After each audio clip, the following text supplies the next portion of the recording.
noches a todos. Yo os voy a lo que es el tema de insuficiencia renal, que en sí esta enfermedad tiene distintos nombres según las diferentes literaturas, ¿no? En algunos es llamado insuficiencia renal crónica, que era un término más antiguo, y el término más moderno es enfermedad renal crónica. Sin embargo, el último libro de Harrison lo menciona como nefropatía crónica, ¿ya? Ahora, yo siempre uso así como esto, como un lenguaje de colores para ubicarme. Entonces, cada libro del que está una partecita tiene un color. Entonces, todas las siguientes diapositivas van a ver así que todo tiene un color y es porque significa que este es el libro. ¿Ya? Y ahora sí iniciamos. Lo que es la enfermedad renal crónica en sí se define por la presencia de alteraciones en la estructura o función renal. Por ejemplo, una alteración en la estructura es que haya un menor número de nefronas, y el que haya una menor filtración glomerular, una albuminuria, o sea, de que se elimine la albúmina por la orina, mayor a 30 miligramos día, o que en el sedimento haya una hematuria. O sea, hay varias, ¿ya? Todos estos tienen que ser mantenidos por más de 3 meses. En sí, en cierta forma, sería todo esto, ¿ya? Estos dos, en sí, esto es el marcador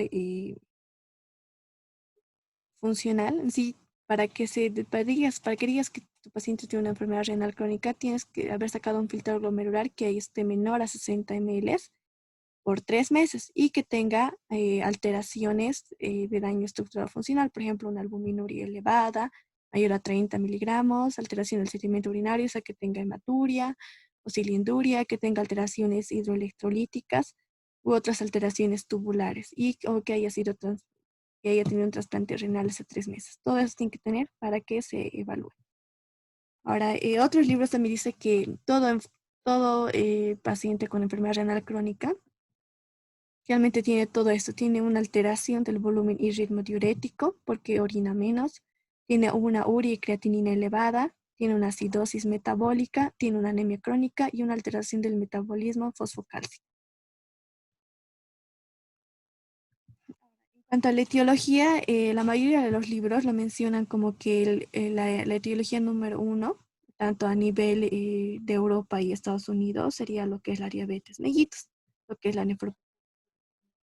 En segundo lugar está la hipertensión arterial o la nefroangiosclerosis.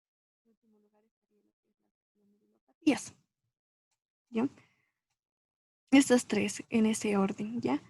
Ahora, hay algunos libros, por ejemplo, que dicen que las más frecuentes serían estas tres, ¿no? Diabetes, nefropatía, glomerulopatías, y seguidas de eso están la nefropatía intersticial, la degeneración quística renal o una nefropatía isquémica. Y las menos frecuentes serían la nefropatía obstructiva, la enfermedad sistémica, el tejido conjuntivo, una sarcoidosis, amiloidosis, un mieloma múltiple, un síndrome urémico hemolítico, un síndrome de Alport, una nefropatía asociada al VIH o virus de la de inmunodeficiencia humana.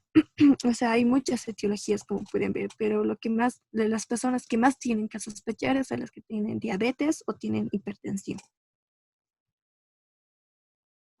En el nuevo libro de Harrison, en la última edición, igual menciona algunos factores de riesgo para tener esta enfermedad. Por ejemplo, que haya sido un bebé pequeño para el peso natal, o sea, que haya tenido bajo peso, que haya sido obeso en la infancia, que tenga hipertensión, que tenga enfermedades autoinmunitarias, que ya sea viejito, porque en la mayoría se da cuando son mayores de 65 años, que tenga ascendencia africana,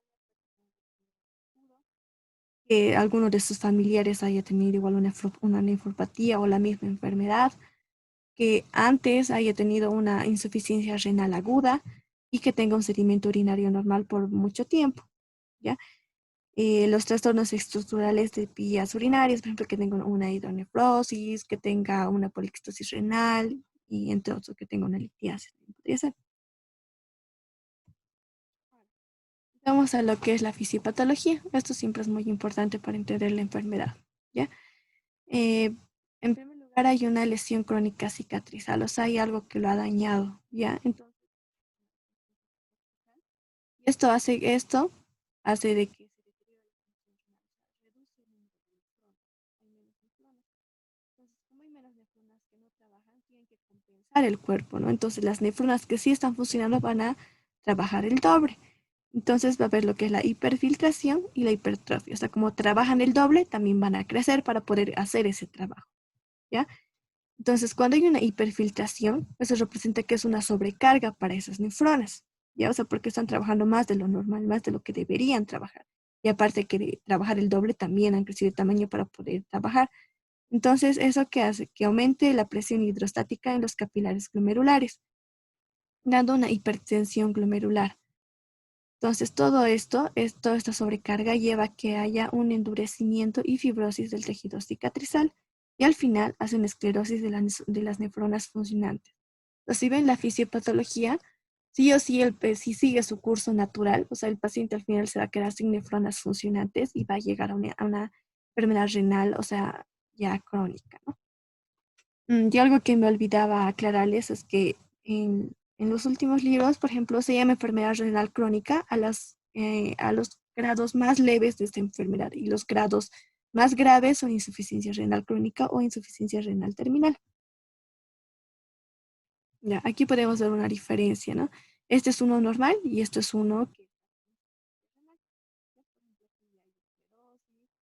está más dilatado. Entonces hay cambios. Ahora todo lo que hemos visto son factores que van progresando sí o sí, como hemos visto aquí, o sea, todo esto va a seguir su curso, sí o sí va a seguir este camino, entonces las nefronas, ¿ya? O sea, por eso en la enfermedad renal crónica es una enfermedad que es progresiva. Ahora, hay factores de progresión que no son, o sea, estos son 7, el más importante es la hipertensión arterial, luego está lo que es la proteinuria, porque induce la inflamación y fibras tubulointersticiales, la hipertensión intraglomerular, como hemos visto, por una hiperfiltración, por lo que se produce más proteinuria, más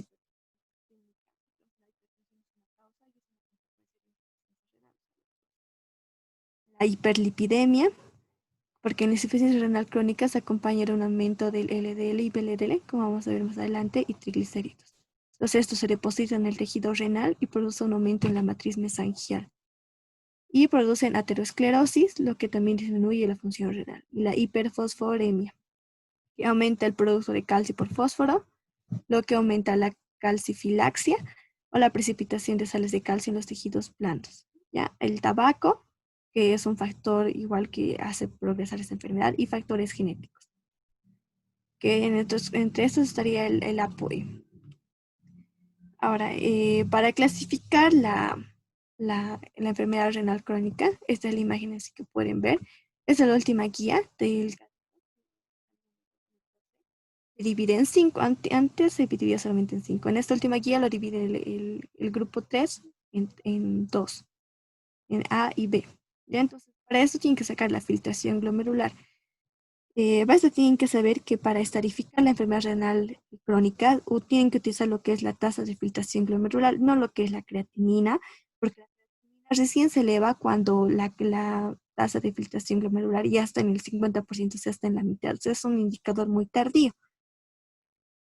Y la albuminuria, que se puede sacar de 2 horas, puede sacar el índice creatina y albúmina, o puede sacar también por la forma de sacar solamente la albuminuria en 24 horas sin tomar en cuenta la creatinina, pero para ambos son los mismos valores. Ahora, para esto, para sacar la tasa de filtración glomerular, porque o sea, tienes que aprender a sacar esto sí o sí. Si no lo sacas, o sea, no vas a poder certificar. Entonces, hay algunas calculadoras ya que están, o sea, tú buscas así como calculadoras en Google o incluso algunas aplicaciones y te sale y tú solamente tienes que poner los datos. Pero para sacar manualmente o por lo menos en las facultades se lleva esto, lo que es Raoult, ¿ya? Para estimar la depuración de creatinina. Entonces, para esto tomas todos los rangos que son edad, peso y creatinina sérica, ¿ya? Ahora, en las mujeres se multiplica por una constante que es 0,75, incluso yo llevo en la facu con 0,85. Entonces, si no tienen la calculadora o no encuentran, pueden hacerlo con esta fórmula, ¿ya? Que es algo práctico, algo manual. Si quieren, al final vamos a practicar uno para que puedan aprender. Ahora, el filtrado glomerular normal es de 120 minutos por 1,73 metros. Siempre el filtrado glomerular es en estas variables, ¿ya? Pero algo a tomar en cuenta es que a partir de los 30 años se reduce 1 ml de filtrado glomerular cada año. O sea que un viejito a los 70 años de vida solamente va a tener 70 ml. ¿Ya? Por eso también es que la mayoría de los viejitos tienen esta enfermedad. Ahora, esta es una pequeña descripción según los estadios y las manifestaciones que va a haber, ¿ya? Por ejemplo, en el estadio 1 hay un daño renal con filtración glomerular normal o aumentada. Es cuando es una filtración mayor a 90. Y en esta solamente se ve lo que es una microalbuminuria o una hipertensión arterial, ¿ya? Una microalbuminuria es de 30 a 300 miligramos, ¿ya? O, o que tenga un trasplante. O sea, todo lo que hemos visto anteriormente, todas esas características la tienen que tener. Ahora, el estadio 2 tiene ya un descenso leve del filtrado glomerular y puede ser de 60 a 89. Y tiene complicaciones leves. Puede haber una deshidratación o un PTH alto, o sea, un hiperparatiroidismo. En el estadio 3 va a ser de 30 a 59. Estos valores van a sacarse según la fórmula anterior. Y aquí que va a tener una hiperfosfatemia, una poliuria, una polidipsia y una nicturia. Aparte que se va a empezar a elevar lo que es la creatinina y la urea. Ahora, en el estadio 4 ya es un grave descenso, que es de 15 a 29. En sí, estos hasta aquí, el 1, el 2 y el 3 se llama lo que es enfermedad renal crónica. Y estos últimos, el 4 y el 5, lo llaman insuficiencia renal. Y el 5 en sí es insuficiencia renal terminal o crónica. Ya es la última etapa, por eso se llama renal terminal. Ahora, en el 4 va a aparecer lo que es la hipertrofia ventricular, una insuficiencia cardíaca, cirrosis metabólica. Y en el estadio 5 va a haber un síndrome urémico manifiesto. O sea que este síndrome ya en sí abarca a todos los sistemas. Esa es una enfermedad muy compleja porque en sí, en esta enfermedad, todo va a estar mal prácticamente. Y es a veces muy difícil de tratarlos, ¿ya? Eh, ya, vamos a hablar algo del diagnóstico. Se debe hacer un tamizaje poblacional. ¿En quiénes? En las personas que tienen diabetes o hipertensión. ¿Por qué? Porque hemos visto que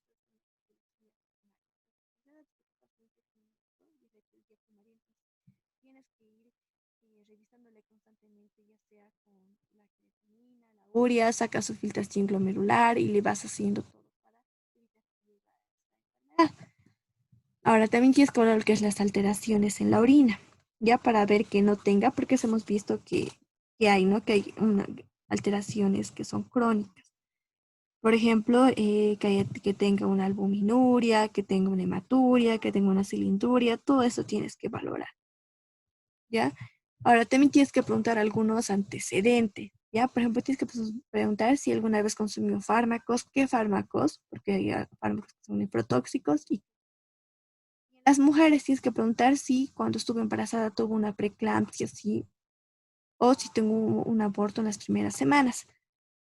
También tienes que preguntar si alguno de estos familiares tuvo una nefropatía, porque es más probable que esa persona también lo tenga. El síndrome urémico. Ya en este síndrome urémico va a haber distintos síntomas. Va a haber lo que es eso, el hipoledema y el síndrome de piernas inquietas. Todo esto vamos a ver después. ¿Ya? Para ver algo más, o sea, en el cuadro clínico en sí, todo lo que vamos a ver depende del grado de la enfermedad renal crónica, o sea, lo que hemos visto, y la enfermedad de base. O sea, que tenga, si tiene diabetes, si tiene hipertensión o si tiene cualquier otra. Ahora, en este síndrome urémico vamos a ver en todos los sistemas, vamos a ver síntomas generales. Y en síntomas generales va a tener lo que es la fatiga, va a tener debilidad, no va a querer comer y se va a enfermar rápido. También va a afectar la piel, ¿ya? En la piel va a haber sequedad, va a estar pálida, a veces va a ser un poco amarillo, va a haber sangrados. También se ve lo que es en el aparato circulatorio, en donde tienes que tomar mucho lo que es la presión arterial y va a haber una hipertrofia ventricular, por lo que tienes que revisar siempre el área precordial y sacarle un electro, sacarle rayos X, auscultarle, ¿ya? También puede haber una pericarditis urémica. En el aparato digestivo va a haber náuseas, vómitos, anorexia, estreñimiento, va a haber hemorragias, o sea, en sí abarca todo. El sistema nervioso central va a haber edema, o sea, va a haber todo.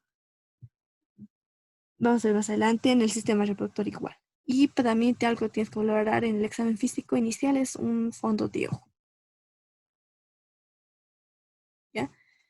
Ahora, en los laboratorios, realmente esto es lo que vamos a ver. Realmente la vitamina D va a estar bajo, el fósforo va a estar alto, el hierro va a estar bajo o puede estar normal, y la hemoglobina y hematocrito realmente están bajos. Esto es algo igual que tienen que saber.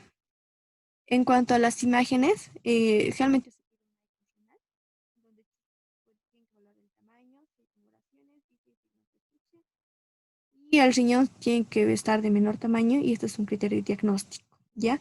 Pero este riñón de menor tamaño diagnóstico, hay algunas excepciones en las que no van a ver así, que van a ser en la diabetes mellitus, en la nefropatía por VIH, en la amiloidosis y en la enfermedad renal quística. En estos cuatro no van a ver este riñón de menor tamaño y eso tienen que tomar en cuenta para diagnosticarnos. Así que la etiología número uno es la diabetes mellitus y tú no ves un riñón de menor tamaño, no es que no le vas a diagnosticar. Tienes que saber esto para tomar en cuenta y hacer que no progrese, ¿ya? Y algo también es que nunca debes usar medios de contraste, por eso realmente no se pide resonancia magnética ni TAC. Ahora, en la clínica, como hemos visto en el anterior cuadro, o sea, va a tener muchos, ¿no? Entonces, en el riñón pierde la capacidad de mantener, no puede mantener el equilibrio electrolítico y pierde el pH de la sangre, o sea, tampoco puede. Entonces, el síndrome urémico, esta es la complicación más grave, como hemos visto, se ve en la etapa 5. Y el síndrome urémico se refiere al conjunto de síntomas y signos que ocurren en etapas avanzadas de la enfermedad renal crónica, o sea, cuando su filtrado glomerular es menor a 10 o a 15 minutos. Y esto refleja una disfunción generalizada de todos los órganos y sistemas secundarios a la urea. Esto es algo característico porque, como les he ido leyendo, aquí se va a afectar absolutamente todo. Se afecta la piel, el aparato digestivo, el aparato cardíaco, el aparato respiratorio, el sistema nervioso central, hasta la reproducción. También se afecta lo que es el equilibrio, el metabolismo mineral. Entonces va a haber todo. Prácticamente si tu paciente llega ahí va a tener muchos síntomas. Entonces es mucho por recordar. Así que lo mejor es que vayan tomando nota. Ahora, esto lo he puesto en las medidas generales. Primero he puesto el tratamiento antes, porque ahora voy a hablar del síndrome urémico, ¿ya? O sea, de todas las cosas. Y vamos a ver juntamente con los síntomas que deben hacer en tratamiento. Pero como es el síndrome urémico, es en la etapa más grave, en sí, en las medidas generales es qué debes hacer en las etapas del 1 al 3, por así decirlo, o hasta el 4. Ya, primero tienes que tratar lo que es las enfermedades concomitantes. Tienes que tratar la diabetes, porque hemos visto que si la diabetes igual va progresando, igual va a progresar a una enfermedad renal crónica. Tienes que prevenir las enfermedades cardiovasculares. ¿Cómo haces eso? Tienes que suprimir lo que es el tabaco y tienes que decirle a tu paciente que haga una actividad física regular, ¿ya? Tienes que evitar los que son los fármacos nefrotóxicos y tienes que ajustar la dosis de los fármacos de acuerdo con la depuración renal. O sea, aquí tienes que saber muy bien lo que es la farmacología. Por ejemplo, en la diabetes, obviamente las hipoglicemiantes, ¿no? Y lo más conocido es que es la metformina. Pero la metformina se elimina por vía renal, o sea, que tienes que bajar la dosis. Incluso otros medicamentos igual tienes que bajar la dosis porque no se está depurando. Entonces, si no se depura, el medicamento se va a quedar dentro del cuerpo del paciente y va a ser tóxico. Entonces, por eso tienes que ajustar la dosis. Generalmente se baja, ¿ya? Ahora, en la prevención de las infecciones, bueno, como vamos a ver más adelante, todos estos pacientes son inmunodeprimidos, ¿ya? O sea, el hecho de que tengas esta enfermedad ya quiere decir que tus pacientes son inmunodeprimidos, o sea, tienen un recuento normal o incluso pueden tener una neutrofilia, pero su capacidad fagocítica está alterada, o sea que no van a poder atacar a las bacterias o a cualquier patógeno. Entonces, por eso tienes que vacunarlos con la vacuna antigripal anualmente, con la vacuna antineumocócica. Realmente tienes que vacunar a los pacientes que tienen una tasa de filtración glomerular menor a 30 minutos y tienes que repetir cada 5 años, ¿ya? Y tienes que vacunar también contra la hepatitis B, ¿ya? Ahora, también algo importante de recomendar es la dieta. Por ejemplo, en estos pacientes, vamos a más adelante, tienen que tener una dieta baja en potasio, Y para eso, para que tengan una dieta baja en potasio, se les debe recomendar a los pacientes que no coman muchas verduras, ni frutas frescas, ni lácteos, que no consuman mucha sal, o sea, que eviten la sal, no por completo, ¿no? Que disminuyan. También se dice que debe disminuir las proteínas, ¿no? O sea, los alimentos que tengan proteínas, pero no en algo extremo, porque si tú les restringes totalmente a un paciente que no coma proteínas, entonces no va a haber proteínas y va a entrar a una desnutrición. Y como son inmunodeprimidos más la desnutrición, se van a morir por cualquier infección. Pues por eso no, realmente eso es algo controvertido. Algunos libros dicen que sí lo bajes y otros libros dicen que no, pero es mejor que lo mantengas medio normal las proteínas. Tienes que hacerle una restricción hídrica porque en esta enfermedad renal crónica se caracteriza porque no orina y por eso necesitan diálisis a veces, ¿no? Entonces, si tu paciente no orina y toma agua normal o toma agua como siempre lo hacía, se va a llenar de agua dentro y va a causar otros problemas. Y no tiene que tomar tabaco. El tabaco siempre, para el tabaco afecta tanto a la enfermedad cardiovascular y en la enfermedad renal, entonces por eso hay que evitarlo. Tampoco tienes que evitar lo que son los fármacos nefrotóxicos, los contrastes yodados y el gadolino. Y ahora sí vamos a entrar un poco a esto. Empezamos con lo que son los trastornos de líquidos y electrolitos o ácido bases. En estos hay distintos, ¿ya? Por ejemplo, va a estar uno la hiperpotasemia, o sea que el potasio va a estar alto. Del 25% se haya disminuido a, ¿ya? Entonces, para esto, eh, hay que el YECA Yara, los betabloqueantes, los diuréticos ahorradores de potasio y la acidosis metabólica. O sea, estos ayudan. ¿Por qué? Porque el YECA Yara en sí no debe dar porque a veces estos se eliminan, ¿no? Entonces, por eso a veces no, cuando está muy bajo tu potasio, les cambias el tratamiento a los pacientes. Es algo muy característico en estos también que tengan una hipertensión arterial. Entonces, en estos no debe estar un YECA Yara. Ahora, en el tratamiento para la hiperpotasemia es que tiene que haber una restricción dietética de potasio, unos diuréticos caliuréticos, o sea, de que estos diuréticos se unan más al calcio y tienes que interrumpir los complementos de potasio, que son incluso las fuentes ocultas, como son los sustitutos de la sal, entonces por eso no debes sustituir.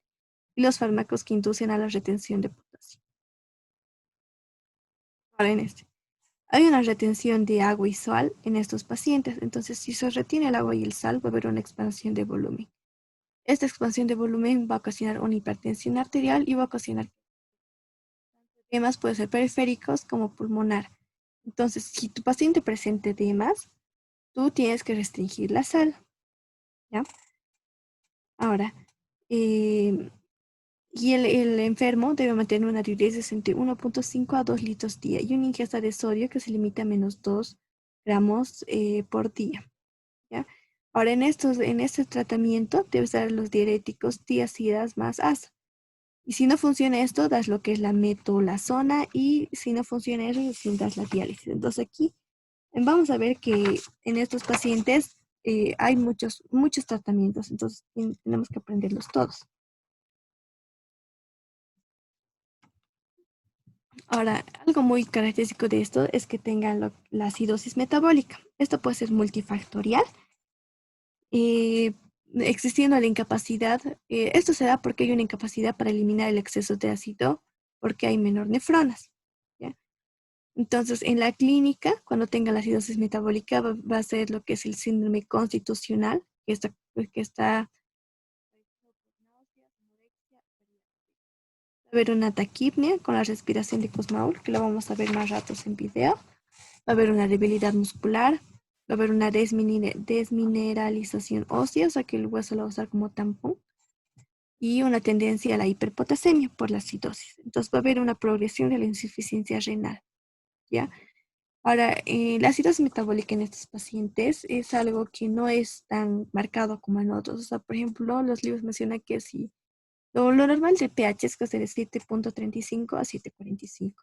Pero en estos pacientes, si están menor a 7,32, o sea, si te dan cuenta, no hay mucha variación.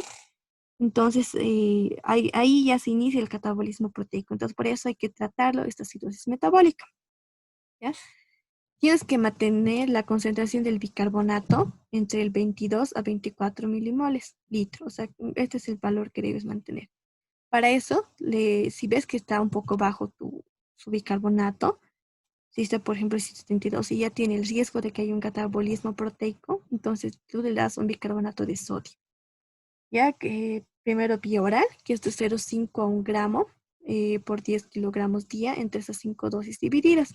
Y si no funciona, le das un intravenoso. También entre las alteraciones electrolíticas está lo que es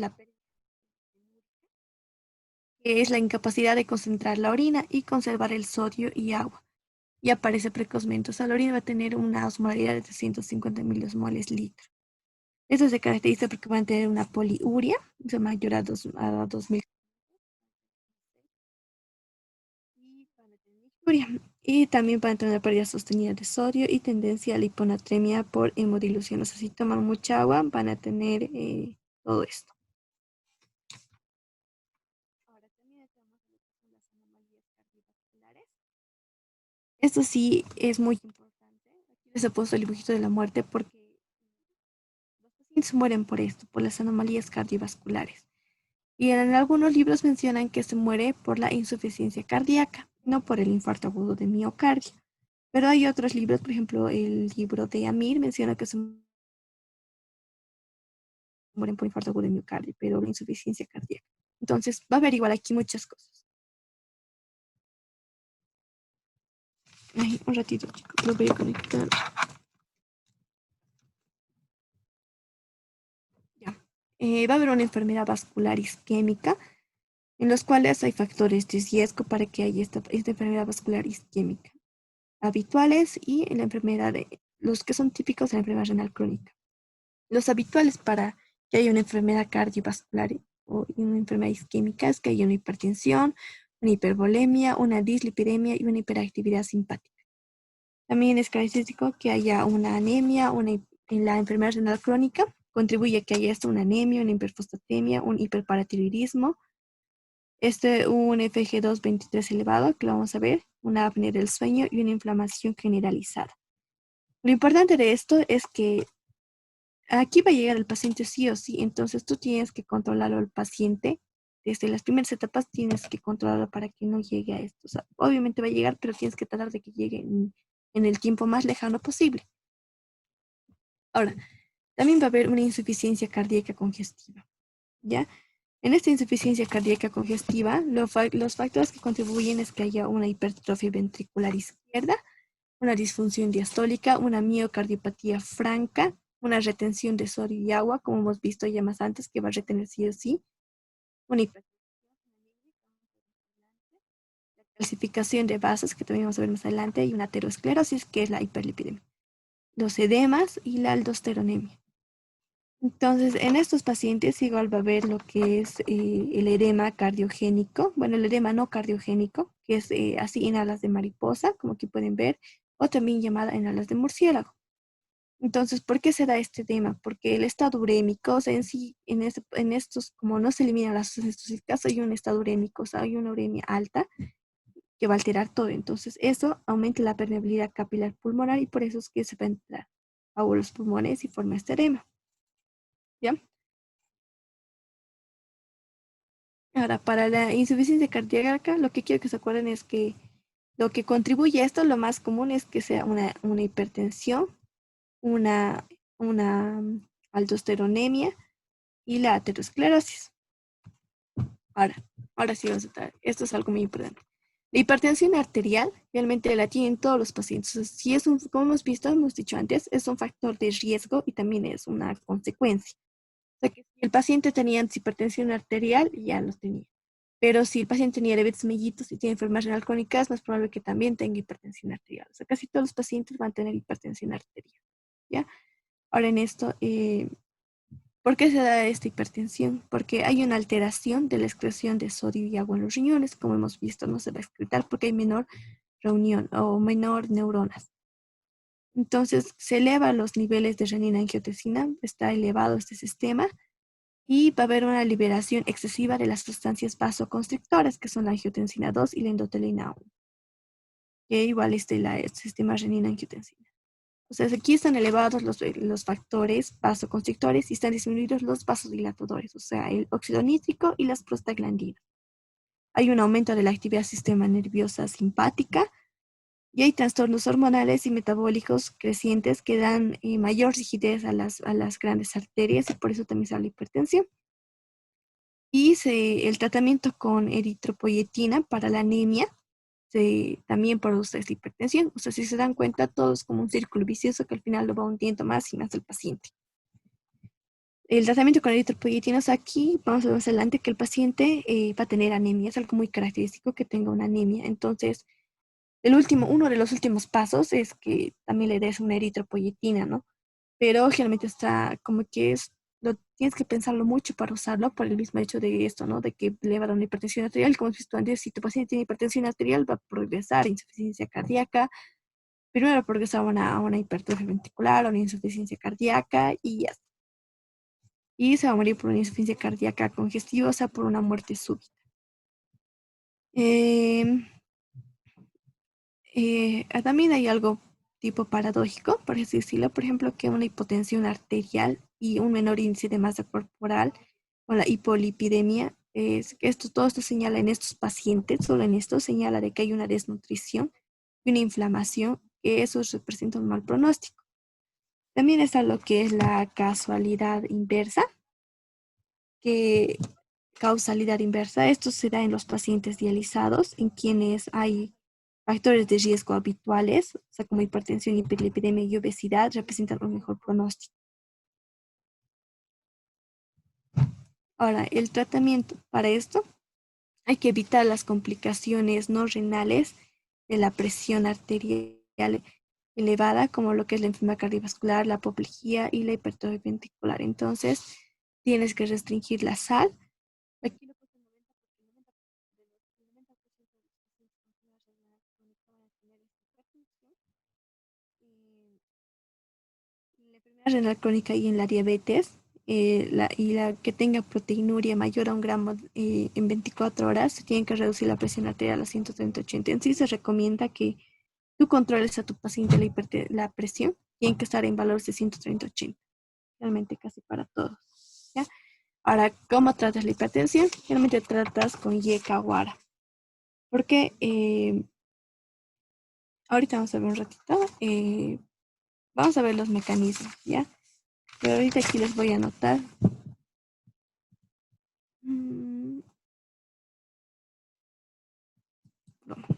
Ya. Algunos libros mencionan que debes dar el Yeca-Yara combinado, pero otros dicen que no, ¿ya? ¿Por qué nos debes dar Yeca-Yara? Porque juntos, porque les puede ocasionar de que se disminuya, haya una menor perfusión renal, entonces les va a llevar a una lesión aguda renal, o sea, a una insuficiencia renal aguda, que también se puede dar. O también a que haya una hipercalemia, o sea, que el potasio esté alto. Entonces, cuando tienes esas dos indicaciones que has encontrado, tienes que suspender estos medicamentos. Por eso también algunos aconsejan que ya no los des juntos. Ahora sí. El ARA2, ya el ARA2 tiene dos receptores, ya que es uno el AT1 y lo que es el AT2, ¿ya? Ahora, este ARA2 cuando das, bloquea lo que es el AT1, o sea, bloquea esto. ¿Qué hace el AT1? El AT1 normalmente es el que constriñe las células lisas de las arteriolas y libera la aldosterona. Entonces, si esto está bloqueado, que va a haber una vasodilatación, ver una menor aldosterona, como hemos visto, que los factores para que haya una hipertensión, una insuficiencia cardíaca es que haya una aldosteronemia, que la aldosterona esté alta, y si bloqueamos esto también, cosa como vasodilata, va a haber una menor resistencia periférica. Ahora, el AT2, ¿qué hace? El AT2 produce lo que es el óxido nítrico, o sea, lo que estaba disminuido, que hemos visto, y repara las células. O sea que el ARA2 es muy bueno. Estos dos fármacos son renoprotectores, ¿ya? Son muy buenos y estos se dan realmente cuando el paciente tiene proteinuria. Es característico. Ya los das cuando tienen proteinuria. Ahora, si no, tu paciente no baja la presión con esto, le tienes que dar ya también los diuréticos. En esto realmente sea lo que son los diuréticos de asa. Ahora, últimamente los últimos libros mencionan que los mejores son los antagonistas de calcio, ya no los Yara. O sea, ahora en algunos libros mencionan incluso que debes tomar esas tres escalas. Primero Yara, si no funciona pasas a diurético y si no funciona pasas a antagonistas de calcio. Vamos a lo que es la hipertrofia ventricular, como hemos visto, más una miocardiopatía dilatada. Esto se presenta en un 65 a un 75%. Todo esto igual va a progresar a una insuficiencia cardíaca, como hemos visto. La anemia y una fístula arteriovenosa aumentan el gasto cardíaco y progresan a una insuficiencia cardíaca. La fístula arteriovenosa, o sea, se refiere a, realmente esto pones para el tratamiento de diálisis. Entonces, como ven, es algo terminal esta enfermedad que todo da vueltas y en sí es como que más lo va empeorando y es muy difícil ir frenando. Ahora vamos a ver a lo que es la arteriosclerosis. En esto hay factores de riesgo tradicionales que son la hipertensión, en sí la hiperlipemia, tabaquismo. Ahora, los no tradicionales para que haya esta arteriosclerosis es una consecuencia de las alteraciones hemodinámicas y metabólicas, una sobrecarga de volumen, una anemia, una intolerancia a la glucosa, una hiperhemocistenemia, una inflamación, un hiperparatiroidismo. Ahora, ¿cómo sabes que tu paciente tiene una arteriosclerosis? Tienes que pedir lo que es el HDL, el LDL, el VLDL, los triglicéridos y el colesterol. Y generalmente todos van a estar elevados, ¿ya? Excepto el HDL.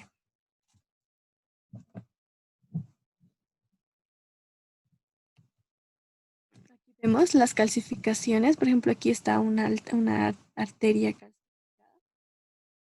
Y así se ve. Ya, por ejemplo, también la hiperlipemia. Esta es la última, la enfermedad cardiovascular. Aquí vemos que la hipertensión y la dislipidemia, que son tan características de estos pacientes, pues llevar a una aterosclerosis, o sea que las arterias van a estar duras y rígidas. La nefropatía, los mayores lípidos y la hipercoagulabilidad nos va a dar una oclusión vascular. Entonces, todo esto nos lleva a una enfermedad cardiovascular. También va a haber una enfermedad pericárdica, en las cuales va a haber un derrame pericárdico. Como aquí pueden ver, así se ve un derrame pericárdico, ya que lo que es la característica radiológica es que es como en bota, lo dice, el signo del impulsor en bota. Ahora, en las anomalías hematovasculares, aquí entramos lo que son dos. Uno va a ser la anemia y dos va a ser una hemostasia normal. En sí, en esta, algunos libros la mencionan tres, ¿ya? Que son así, que son anomalías de la serie roja,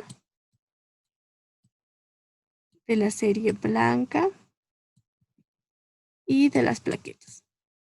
Ya, estos tres. Ahora, vamos a hablar de la anemia, ¿ya? En la serie roja se produce la anemia. Esta anemia es eh, normocítica, normocrómica. Ya no se van a olvidar de eso, es normocítica, normocrómica. Y se da por una menor producción de eritropoyetina en los riñones. ¿Por qué no va a haber esto? Porque los riñones están chiquititos, no están funcionando bien, ¿ya? También va a haber una deficiencia de hierro. ¿Por qué hay esa deficiencia de hierro? Porque hay una ferropenia, porque hay unas pérdidas digestivas ocultas o por la hemodiálisis.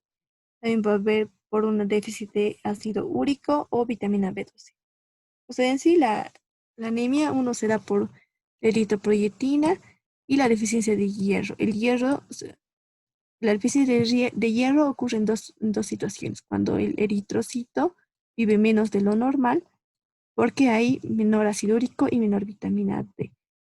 Y también se disminuye el hierro por las hemorragias ocultas que hay en el aparato digestivo o por la diálisis, ¿ya? También la medulosis va a estar inhibida por las toxinas urémicas.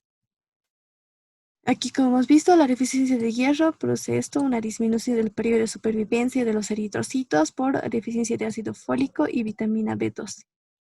También hay un menor oxígeno en tejidos, esto que representa que hay un mayor gasto cardíaco, entonces hemos visto que mayor gasto cardíaco nos va a llevar a una insuficiencia cardíaca. Hay una hipertrofia ventricular y como otra vez, una déficit de ácido fólico y vitamina B12.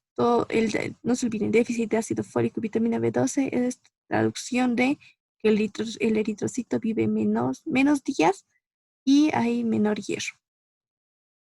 Ahora, eh, en sí, el tema de la anemia, algunos le dan mucha importancia. En algunos libros aconsejan de que los tomemos muy en cuenta.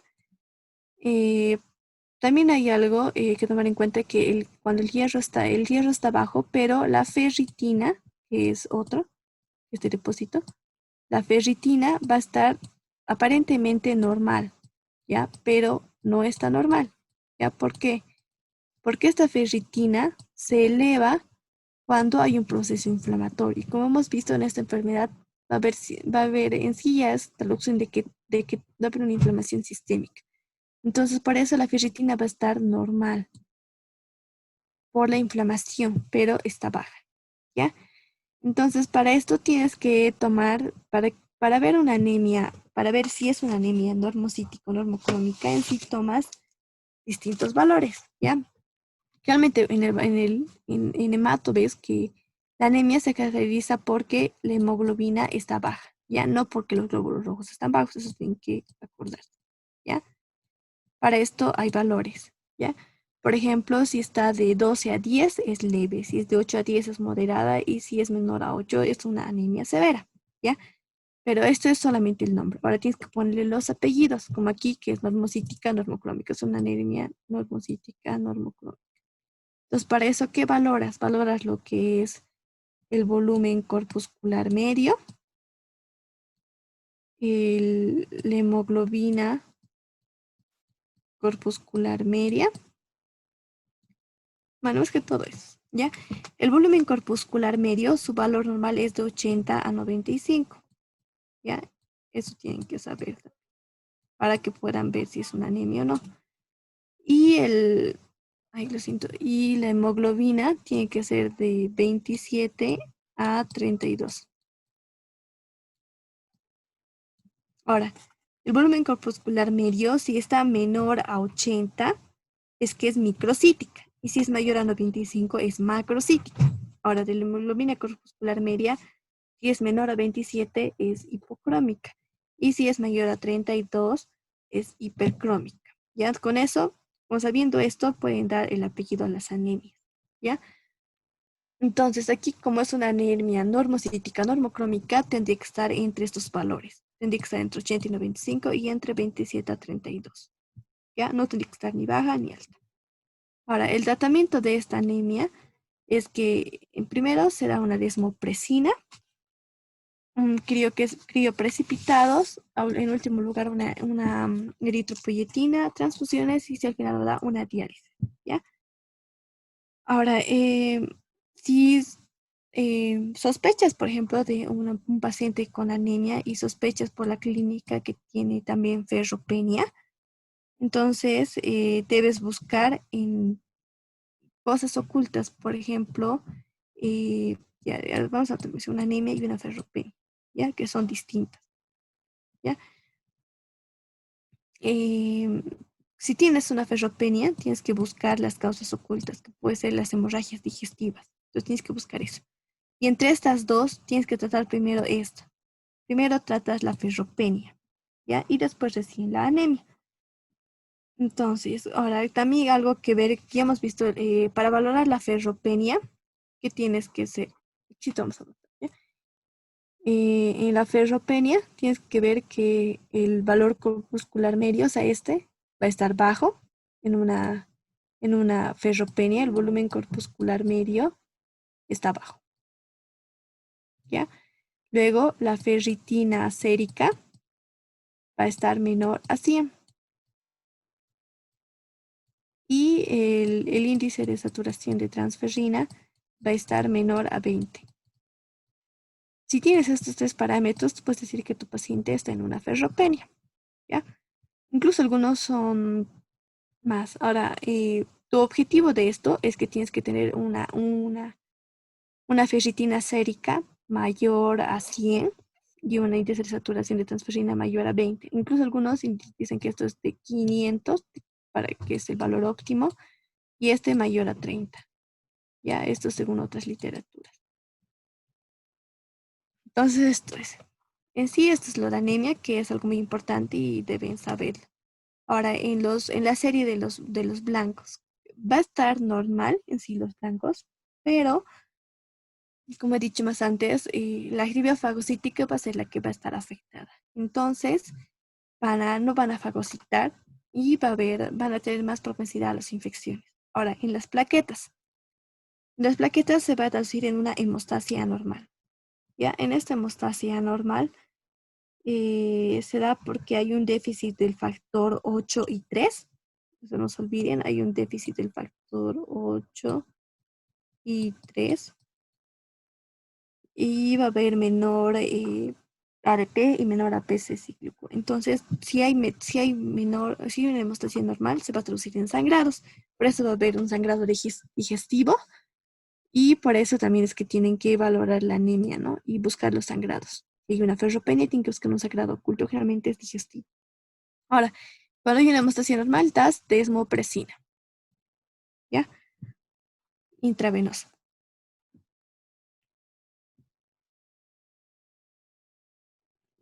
Ahora entramos a lo que son las anomalías neuromusculares. En estas son tres. Uno es la encefalopatía urémica, en las cuales se altera la memoria, la concentración y el sueño. En el ACV, que hay una artrosis y una neuropatía periférica, que es el síndrome de pies inquietos. ¿Ya? En esa neuropatía periférica, neuropatía generalmente sensitiva, más que motora es sensitiva, se da en las miembros inferiores, más que todo en las partes distales de los miembros inferiores, o sea, en los pies. Entonces, por eso viene que es el síndrome de los pies inquietos, o sea, que les da como calambres o también sienten un quemazón los pacientes en los pies, ¿ya? Pero ese calambre que sienten en los pies es cuando están quietos. Entonces, para que se les pase ese calambre, ellos tienen que caminar o hacer algún ejercicio. Entonces, por eso es el síndrome de los pies inquietos, ¿ya? El sistema nervioso autónomo también puede estar afectado, por lo que puede haber una hipotensión postural, alteraciones en la sudoración, una impotencia y una respuesta normal a la maniobra de Valsalva.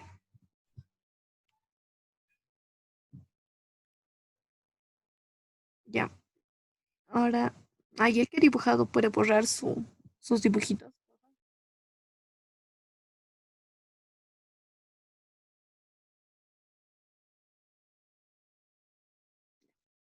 Vamos a seguir con las anomalías digestivas. En estas va a haber un fetor urémica, lo que es eh, un mal aliento, ya como se dice, un mal aliento, va a haber una disgeusia, o sea, un sabor metálico, un mal sabor en la boca, mal sabor metálico, una gastritis y una úlcera péptica porque hay una mayor secreción de ácido clorhídrico.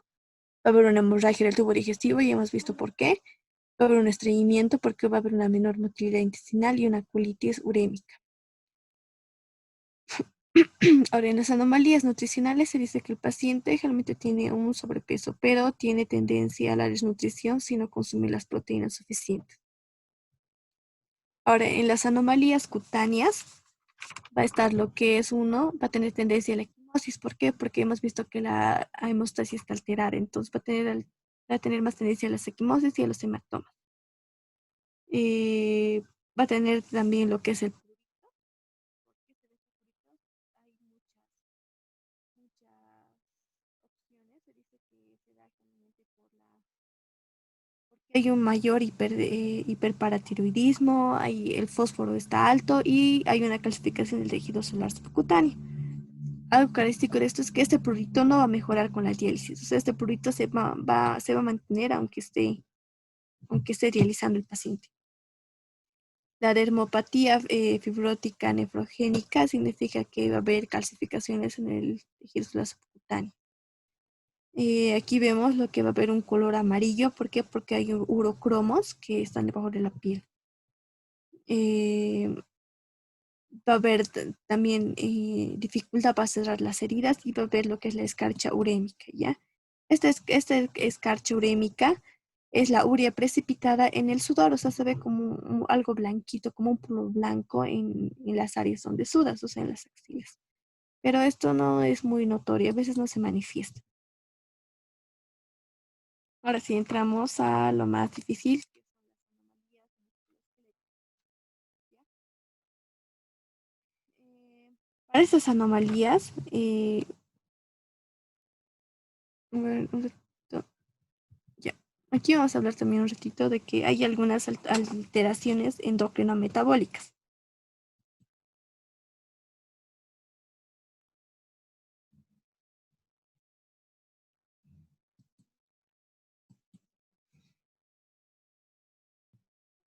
Mm, no,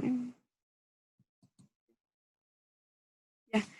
En las alteraciones endocrino-metabólicas, vamos, antes de entrar a estas, vamos a ver de que hay una mayor prolactina, el FSH y el LH van a estar bajos, sobre un líbido y una impotencia sexual. O sea, en la mujer va a haber una menorrea em, u oligomenorrea y va a haber una galactorrea, aparte que van a tender al aborto y a lo que hemos visto más antes, ¿no? O sea, que a la preeclampsia. En cambio, en los varones va a haber un menor libido sexual, entonces va a haber una impotencia sexual, una ginecomastia e incluso puede haber una hipertrofia, aparte de que van a producir menos espermatozoides. Em, en la dislipidemia, como hemos visto, el HDL va a estar bajo y el colesterol va a estar normal, pero esta dislipidemia favorece a las enfermedades cardiovasculares. Ahora sí, entramos a la enfermedad, a las anomalías musculoesqueléticas. En estas anomalías musculoesqueléticas se caracteriza porque hay un hiperparatiroidismo, ¿ya? En esto es todo un hiperparatiroidismo. Esto puede ser secundario o terciario, ¿ya? Primero hay un déficit, hay una disminución de la síntesis del 1,25H, o sea, de la vitamina D, ¿ya? E- Esta, esta deficiencia nos va a dar lo que es la osteomalacia, el raquitismo y un hiperparatiroidismo.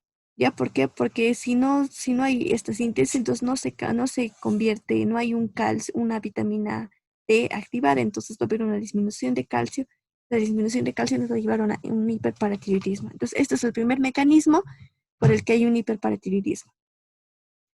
Ahora, el segundo hiperparatiroidismo es que como el filtrado glomerular está bajo, hasta cuando está en 25%, no va a poder eliminar el fosfato que elimina normalmente. ¿Por qué? Porque hay menor nefronas. Entonces, si no elimina, va a haber una hiperfosfatemia, ¿ya?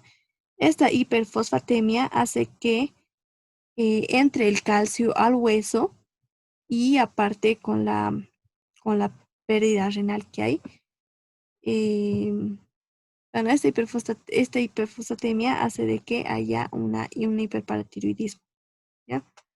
Ahora, este fósforo alto hace de que entre el calcio al hueso y haya una pérdida renal. Entonces, como como ya hay poco calcio en sí porque no está produciendo el riñón esta síntesis de 1,25H, y aparte que la hiperfosfatemia hace que el calcio se entre al hueso, o sea, hay mucho menos calcio circulando. Entonces, eso hay una disminución del calcio ionizado que era otra vez hiperparatiroidismo. Entonces, es la segunda vía que nos lleva al hiperparatiroidismo.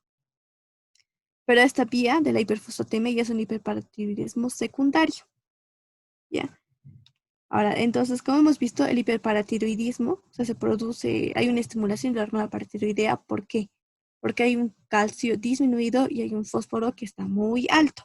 Entonces, estos dos son estímulos para que haya el hiperparatiroidismo. Este hiperparatiroidismo generalmente aparece precozmente y es progresivo. Entonces, este hiperparatiroidismo también, ¿qué hace? Hace de que se active el osteoclasto, aumente la reabsorción ósea, o sea, que libere el calcio, porque este hiperparatiroidismo, como hemos visto, se encarga de la homeostasis del calcio. Entonces, como él es el sensor, entonces como ve que afuera circulando no hay calcio, entonces hace que el calcio, el hueso libere calcio. Entonces, eso, el que libere calcio nos va a llevar a una osteitis fibrosa quística, o sea, un gran recambio óseo. Y esto, o sea, como está botando, o sea, todos los huesos lo deja sin calcio. Entonces, hay mucho calcio fuera circulando. Todo ese calcio nos va a llevar a que se calcifiquen los órganos blancos.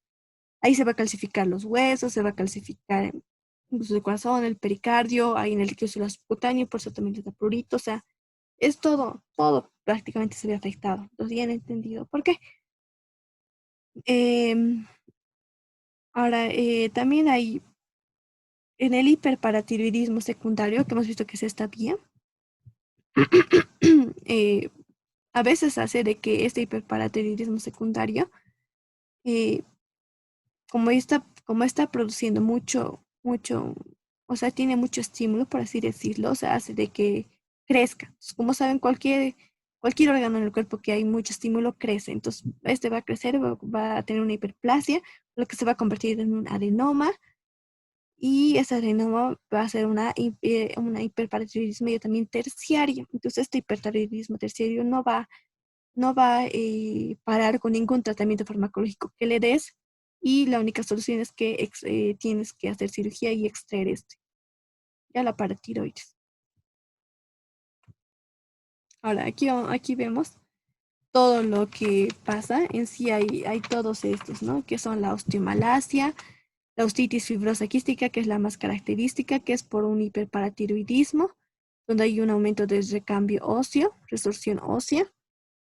Y también está lo que son los quistes pardos, que vamos a ver más adelante. También puede dar lo que es la osteomalacia, que es el raquitismo renal, que será en la infancia, que es por déficit de vitamina D, que disminuye el tejido mineralizado. La osteosclerosis u osteopetrosis, que es una osteomalacia seguida de calcificación, que hemos visto por qué. Una calcificación, una artropatía amiloide y una enfermedad ósea dinámica. Ya esta enfermedad osteopática se da por una osteopatía por aluminio, o sea, este aluminio se da cuando el paciente dializa, el líquido a veces tiene aluminio, entonces, o por los quelantes del fósforo también, que por eso se los retira del mercado. Entonces, el aluminio bloquea la mineralización osteoide, es muy doloroso y da fracturas patológicas en costillas y fémur. Sí, esta osteopatía adinámica es multifactorial, pero tiene mayor riesgo en ancianos, diabéticos y en diálisis peritoneal. En esto ya también es como que al revés, por eso es adinámica. En el otro, el- hay un hiperpartidoidismo, aquí está bajo. Ahora, también podemos ver lo que es la calcinosis tumoral o la calcifilaxia. La calcifilaxia es porque hay, como hemos visto, va a haber, son áreas de necrosis en sí en la piel porque hay una menor irrigación, que hay una calcificación de las arterias que también va a contribuir a la calcificación porque hay mayor activación del sistema renina-angiotensina, entonces va a haber mayor vasoconstricción. Y la calcinosis tumoral, que es un depósito de todo el calcio que va a considerar un tumor así grande. Y eso es lo que decía, que es la osteodistrofia renal o con osteoesclerosis, o sea que realmente es una esclerosis en los platillos vertebrales superior e inferior. Configura la imagen de la columna en jersey de rugby, así como pueden ver más o menos. Lo compara así. Y ahora pasamos a unos banqueos. No sé si tienen.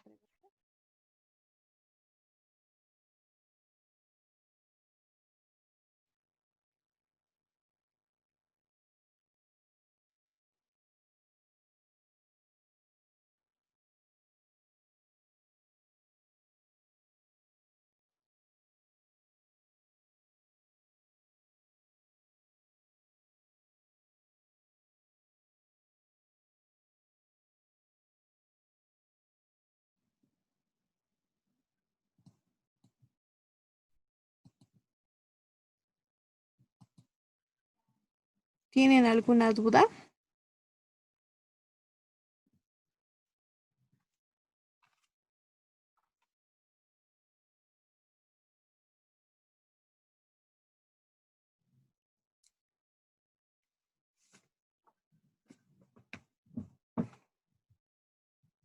Hola chicos, ¿alguien que tenga alguna duda, que quiera preguntar algo?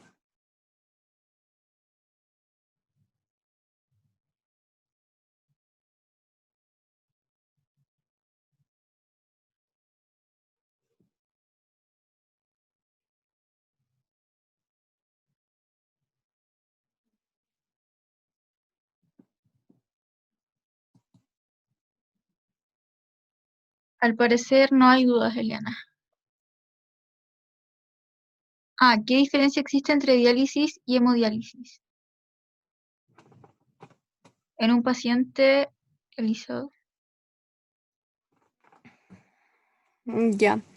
En sí no hay, en sí no hay diferencia entre diálisis y hemodiálisis, que yo sepa o que haya leído, porque en sí la diálisis es donde sacan, ¿no? Todo lo, la sangre y para sacar los tóxicos que no puede eliminar el riñón. Ahora, en cuanto a la diálisis, hay dos formas de hacerlo, que es la hemodiálisis, que así lo dicen porque haces una fístula arteriovenosa de una arteria, generalmente del brazo, y por ahí la sacas. Eso lo hace un cirujano y vascular. Y si no haces eso, también una que puedes hacer de urgencia es la diálisis peritoneal. Entonces ahí sería como la diferencia. Lo dicen diálisis cuando es diálisis peritoneal y hemodiálisis cuando la tomas, o sea, sacas la sangre de una vena, que generalmente puede ser del brazo.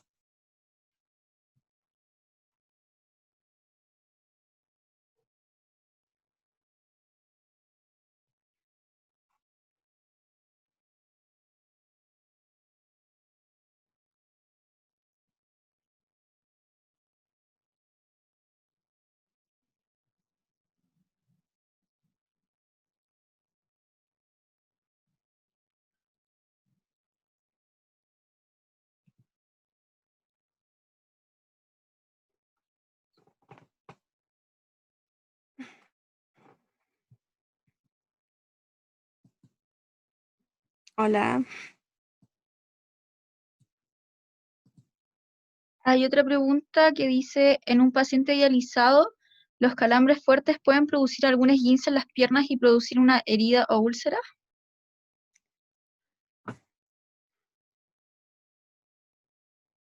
Mm, no, en sí, lo que dice no, algún esguince. En sí, se da un esguince, creo que es más por las otras afectaciones en cuanto a la calcificación.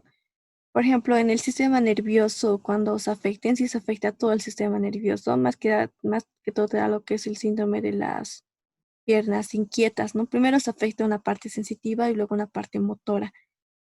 Entonces, si se afecta las dos y entonces sí puede haber una herida o úlcera por lo que hemos visto por todos los factores, ¿no? De que va a haber una vasoconstricción generalizada, va a estar aumento del sistema renina-angiotensina, va a haber calcificaciones por todo lado porque el calcio está volando por el hiperparatiroidismo, entonces todo eso va a haber de que haya una menor irrigación y por la menor irrigación sí podría haber una herida o una úlcera, pero por la inervación, no, por los calambres fuertes, no, no tanto. Si hay una herida úlcera, es más que todo porque no hay una irrigación.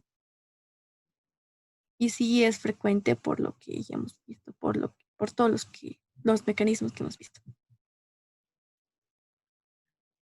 Después, Ángeles pregunta, ¿cuál es la explicación de que la diabetes mellitus tipo 2 es más asociada a insuficiencia renal crónica que la diabetes mellitus tipo 1? Mm, en sí lo toman como diabetes mellitus, no especifican si es la uno o la 2, pero supongo que más lo asocian a lo que es la diabetes mellitus 2 porque da en las personas adultas, ¿verdad? O sea, en las mayores. Esta enfermedad es característica en los mayores de 65 años y como la diabetes mellitus 2 es de los adultos, pues está más asociada a eso. En cambio, la uno es más juvenil.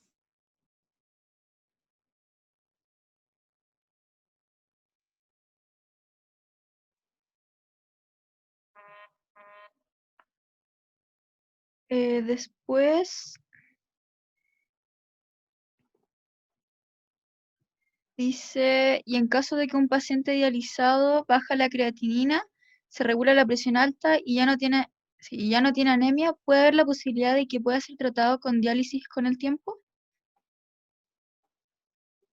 Sí, sí hay posibilidad porque como hemos visto, esta fisiopatología, o sea, es como que todo da vueltas, ubicas, o sea, todo va a ir alterándose, entonces tienes que dar, incluso los mismos medicamentos que usas, por ejemplo, si usas algún medicamento para contrarrestar la anemia, entonces eso va a producir otra cosa que va a alterar, entonces es lo más probable de todos los pacientes es que vaya, esta enfermedad es progresiva y generalmente no para, entonces sí o sí llega una etapa en la que van a llegar a a la diálisis, ¿no? O sea, obviamente algunos puede ser en más tiempo o en menos, eso depende de cómo lo cuidas tú y cómo se cuida él o ella, entonces hay que cuidarlos, ¿no?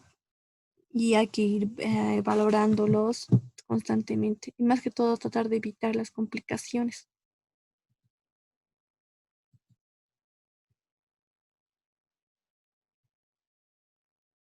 Y dicen muchas gracias, doctora.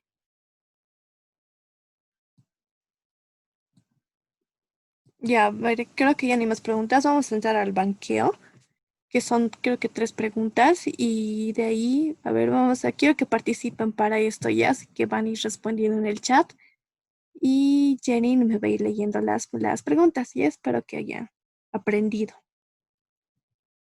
Mm, Voy a cambiar. Ya, ahora sí, esta es una pregunta del MIR 2018. Que dice la asociación de alteraciones metabólicas más característica que podemos encontrar en presencia de insuficiencia renal crónica en estadios avanzados es uno, hiperpotasemia, hipofosforemia, hipercalcemia y acidosis metabólica. 2, hipopotasemia, hipofosforemia, hipocalcemia y acidosis metabólica. 3, hiperpotasemia, hiperfosforemia, hipocalcemia y acidosis metabólica. 4, hiperpotasemia, hiperfosforemia, hipocalcemia y alcalosis metabólica. Ver, chicos, vayan respondiendo para que me lea Jenny y ahorita resolvemos conmigo.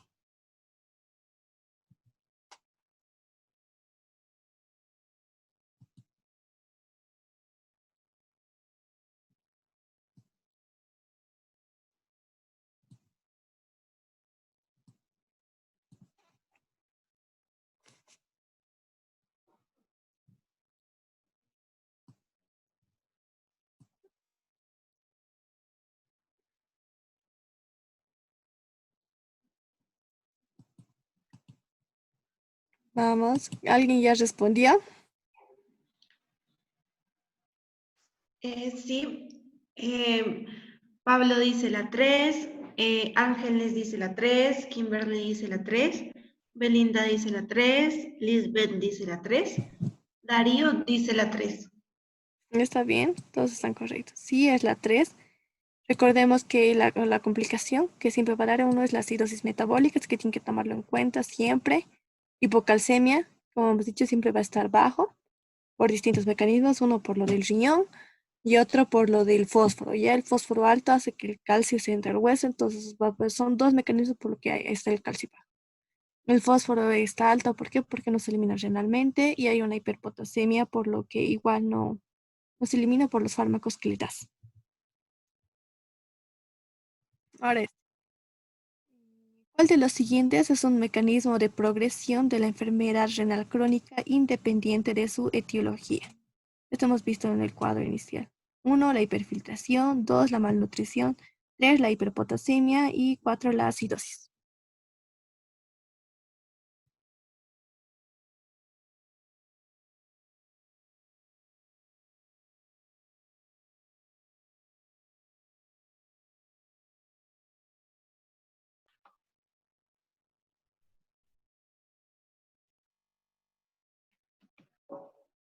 Entonces, acá ya hay respuestas.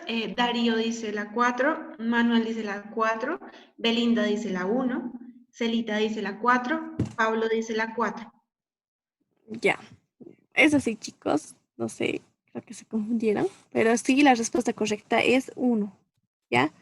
Porque hemos visto de que en el mecanismo, en todo ese cuadrito sinóptico que les he dado, solamente está la hiperfiltración. Todas estas no son parte del, o sea, no son partes del mecanismo de producción o de progresión, ¿ya? Como hemos dicho, o sea, hay nefronas, hay menos nefronas. Entonces, como hay menos nefronas, las demás nefronas van a funcionar más. Entonces, lo que funcionan más que se llama hiperfiltración. Esa hiperfiltración va a llevar a que se hagan más grandes y eso que se haga más grande que va a llevar con el tiempo que haya esclerosis y de que haya menos nefronas y ya ahí como que ya dializan y ya se quedan como que sin riñón, por así decirlo, funcionante. Entonces, en todo ese mecanismo que hemos visto, no afecta la malnutrición, no afecta la hiperpotasemia, no afecta la acidosis. Lo único que afecta es la hiperfiltración. Si no está la hiperfiltración, también les podrían haber puesto lo que es la hiperplasia. Ahora, esta es la última. Un paciente con insuficiencia renal crónica, estadio 4, con un filtrado glomerular renal de 25 ml minuto, presenta una hemoglobina de 8.6. O sea, como hace rato les dije, ¿verdad? La clasificación. En este día estaría con una clasificación de anemia moderada prácticamente, ¿no? Entonces, el estudio de anemia muestra un volumen corpuscular medio de 78, hablando todos los valores que les he dicho. Los niveles de ferritina en sangre son de 48, que es el valor normal de 30 a 300. Entonces, ¿cuál de las siguientes opciones es más adecuada para este paciente? 1. Iniciar tratamiento sustitutivo con hemodiálisis. 2. Administrar darbepoetina alfa, 0.70 microgramos. 3. Indicar realización de una espiromedular para completar el estudio. 4. Reponer el déficit de hierro y si persiste la anemia, iniciar contra un tratamiento con agente eritropoyético. Y 5. Realizar una endoscopia digestiva para descartar un sangrado gastrointestinal.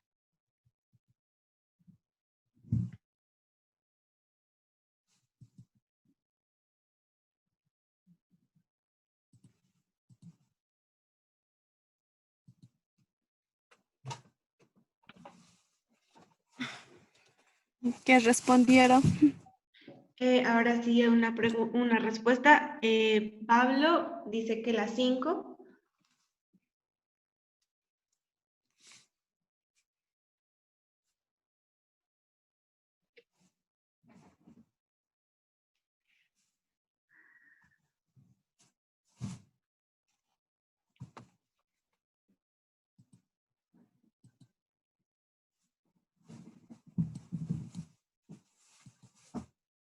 ¿Alguien más, chicos? ¿Qué opinan?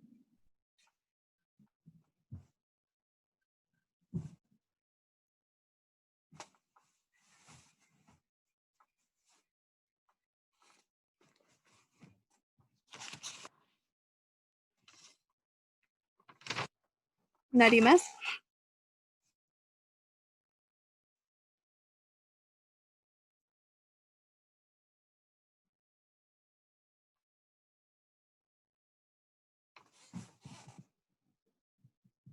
Ya, en este sí es la 5, porque hemos dicho que cuando es una anemia ferropénica, hemos hablado de las partes, ¿no? Entonces, cuando está el volumen corpuscular medio, o sea, menor a 78, o está la ferritina sérica menor a 100 o un índice de saturación de transferrina menor a 20, indica una ferropenia. Entonces, cuando hay una ferropenia, debemos buscar un sangrado intestinal oculto, ¿ya? Entonces, como hemos visto, primero tratamos la ferropenia y después la anemia.